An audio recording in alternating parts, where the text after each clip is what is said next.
نه هم څپرکی. د ناروغۍ او عذاب بدلول. ناروغي د زړه په رڼا بدلول. د ننه واقعیت له منلو او کومې محافظه کارۍ پرته تسلیمېدل دي. همدا شیبه موږ ستاسې د ژوند په اړه خبرې کوو. ستاسې د ژوند پر وضعیت او حالاتو نه غږیږو. هغه څه ته چې زه د ژوند وضعیت وایم. ناروغي ستاسې د ژوند برخه ده، نو ځکه تیر او راتلونکی لري.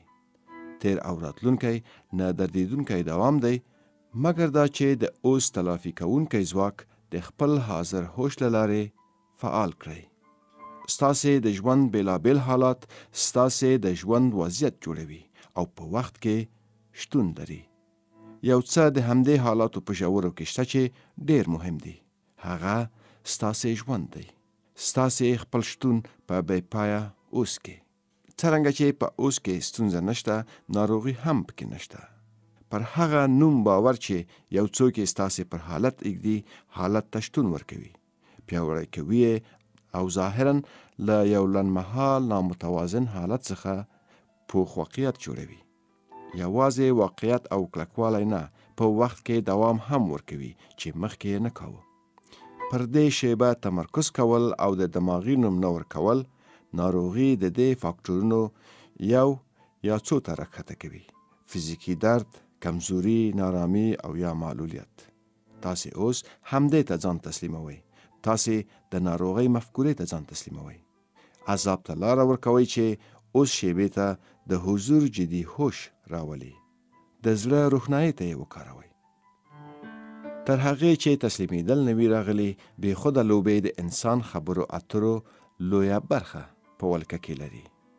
په تسلیمېدو کې تاسې نور د نفس ملاتړ او د درواغو ماسک ته اړتیا نه لرئ.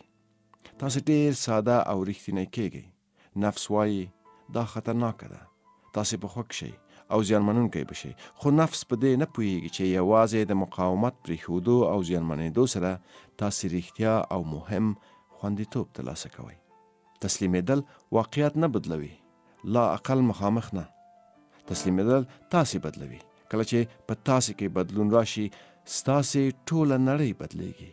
په دې چې نړۍ یوازې ستاسې انعکاس دی. ناروغي ستونزه نه ده، تاسې ستونزه یاست، خو تر هغې چې نفسانی ذهن مو حاکم وي.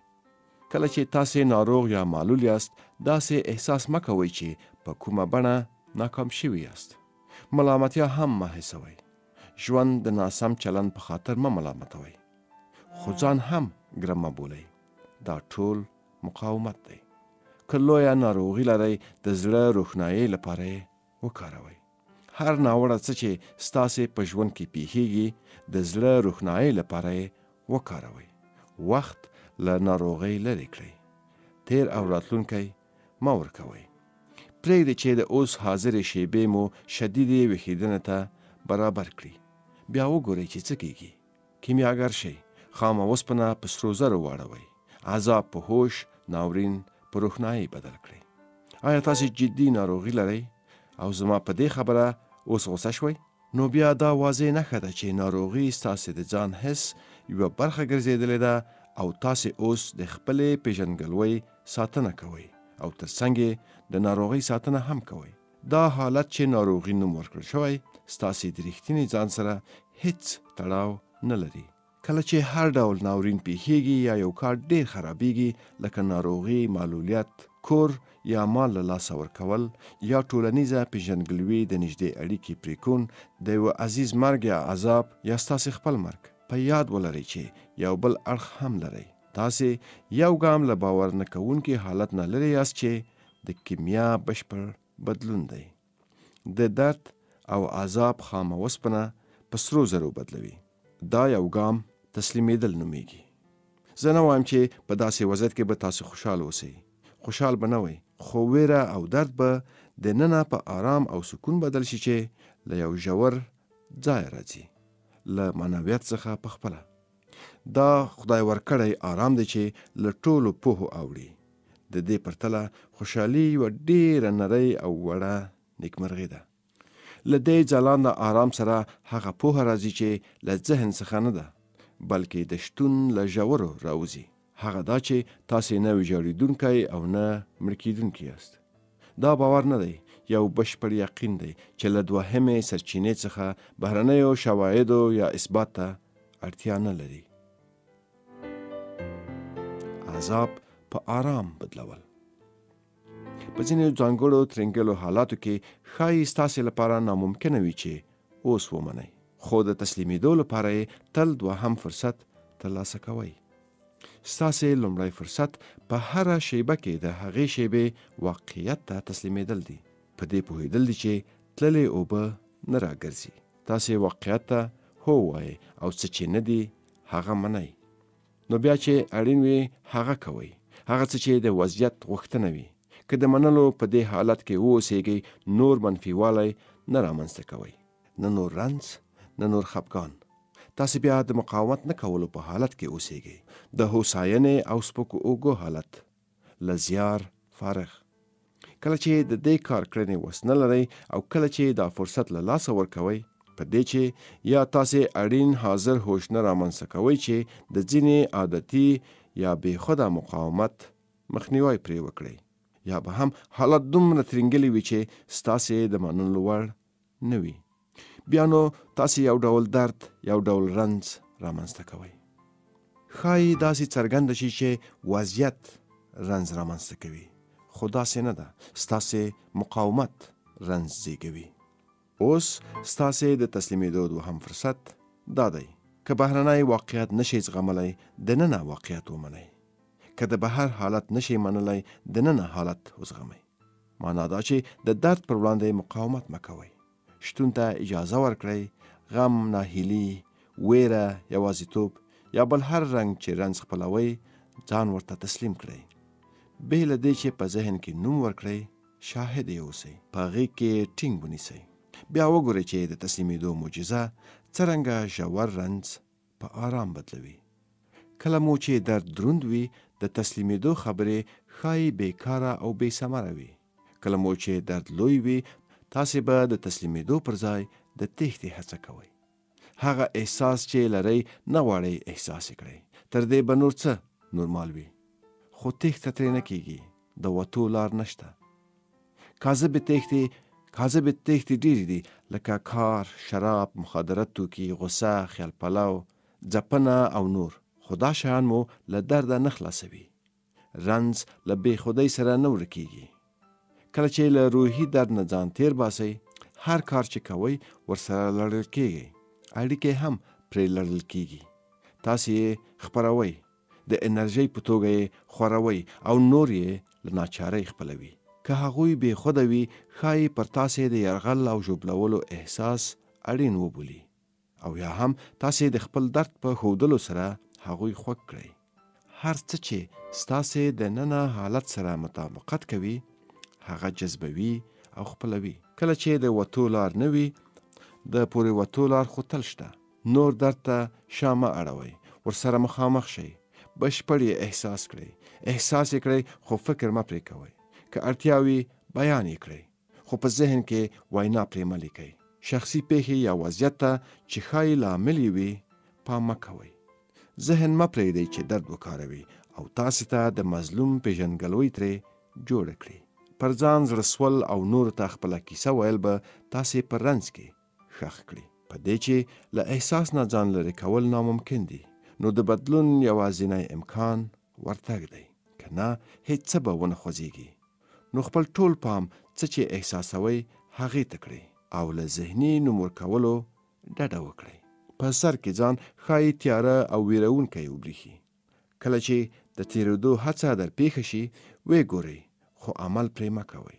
خپل پام پر درد وساتئ. د خفګان، ویرې، یوازیتوب او بل هر څه احساس وساتئ. ویښ او حاضر اوسئ. په خپل ټول شتون سره د بدلون له هرې حجرې سره حاضر اوسئ. په دې کار سره تاسې په تیاره کې څراغ کاروئ. دا ستاسې د هوش لمبه ده. په دې پړاو کې اړتیا نشته چې نور د تسلیمېدو اندېښنه ولرئ. هغه د مخه پېښ شوي. څرنګه؟ بشپړه پاملرنه، بشپړ منل او تسلیمېدل دي. له بشپړې پاملرنې سره تاسې د اوس ځواک کاروئ چې ستاسې د حضور ځواک دی. د مقاومت پټې برخې پایښت نشي درلودلی. حاضر وخت یې له منځه وړي. له وخت پرته نه رنځ او نه منفیوالی پایدی شي. د رنځ منل د مرګ سفر دی. له دروند درد سره مخامخېدل یې شتون تضمینوي. ستاسې پام ور اړوي او مرګ ته مو له هوش سره ورولي. کله چې په دې مرګ ومرئ پوهیږئ چې دا مرګ نه دی او ویره په کار نه ده. یوازې نفس مري. تصور وکړئ د لمر یوه وړانګه چې له لمر یې خپل نه بیلیدونکی اصل هیر کړی او کاذب فکر کوي چې د پایښت لپاره باید جګړه وکړي او خپله پیژندګلوي له لمره بیله وساتي. د دې کاذب فکر مړینه به بې حده هوساینه نه وي؟ غواړئ اسانه مرګ ولرئ؟ غواړئ له درد او عذابه پرته ومرئ؟ نو د تیر لپاره ځان مړ وبولئ او حاضره روښنایي پرېږدئ چې پر دې دروند او پر وخت پورې تړلي ځان چې تاسې د تاسې فکر پرې کوئ وځلیږي. په هوش کې د زړه روښنایي غوره کول له تیر او راتلونکي سره د تړاو پرېکون او اوس د ژوند اصلي تمرکز ګرځولو په معنا دی. معنا دا چې د وخت پر ځای د حاضر په حالت کې ځان ښکېلول. معنا دا چې واقعیت ته هو ویل. بیا تاسې نور درد ته اړتیا نه لرئ. فکر کوئ څومره وخت به اړتیا ولرئ چې په دې ویلو وتوانیږئ زه به نور درد او زجر رامنځته نه کړم. څومره نور درد ته اړتیا لرئ چې دا انتخاب غوره کړئ. که فکر کوئ چې نور وخت ته اړتیا لرئ نور وخت به ترلاسه کړئ او ورسره نور درد. وخت او درد له یو بل څخه نه بیلیدونکي دي. د غوره کولو پیاوړتیا. غوره کول هوش غواړي. په لوړه کچه هوش. له هغه پرته بل انتخاب نه لري. غوره کول هغه شیبه پیلیږي چې له ذهن د هغه له شرایطو سره خواخوږي ودروي او دا هغه شیبه ده چې تاسې حضور مومئ. تر هغې چې دې ځای ته رسیږئ تاسې به له روحاني پلوه بې خوده اوسئ. معنا دا چې ستاسې د ذهني شرایطو پر اساس فکر کولو، احساسولو او ځانګړو کړنو ته اړ کېږئ. هیڅوک فعالیت نه کول شخړه یا درد غوره نه بولي. هیڅوک لیونتوب نه غوره کوي. دا شیان ځکه پیښیږي چې په تاسې کې د تیر له منځه وړلو ته کافي حاضر نشته. کافي رڼا نشته چې تیارې پرې روښانه کړئ. تاسې بشپړ دلته نه یاست. تر اوسه سم ویښ شوي نه یاست. په عین حال کې د ذهن شرایط ستاسې ژوند اداره کوي. همدارنګه که تاسې یو له هغو ډیرو خلکو یاستئ چې له مور او پلار سره ستونزه لرئ، که اوس هم له هغه څه کرکه کوئ چې دوی کړي یا باید کړي وای، نو تاسې تر اوسه باور لرئ چې هغوی انتخاب درلود او بل ډول عمل یې کولی شوای. تل داسې معلومیږي لکه خلکو چې انتخاب درلود. خو دا یو تصور دی. تر هغې چې ستاسې ذهن له خپلو شرایطو سره ستاسې ژوند اداره کوي او تر هغې چې تاسې په خپله ذهن یاست نور به څه انتخاب ولرئ؟ هیڅ هم نه. تاسې لا هم هلته نه یاست. د ذهن خواخوږۍ حالت په کلکه نه کارېدونکی دی. دا د لیونتوب یوه بڼه ده. نږدې ټول خلک له دې ناروغۍ په بېلابېلو اندازو کړېږي. هغه شیبه چې په دې پوه شئ نوره کرکه به نه وي. څرنګه د یو چا له ناروغۍ کرکه کولی شئ؟ یوازینی مناسب ځواب خواخوږي ده. که ذهن تاسې اداره کوي، که څه هم بله لار ونه لرئ، تاسې به بیا هم د خپلې بې خودۍ له پایلو کړېږئ او نور کړاو به رامنځته کوئ.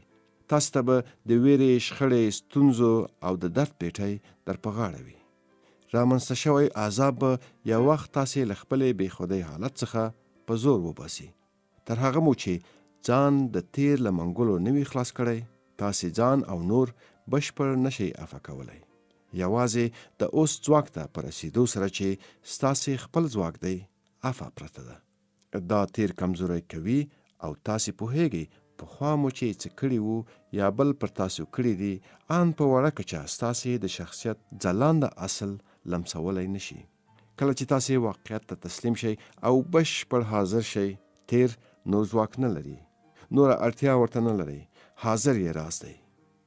اوس یې راز دی.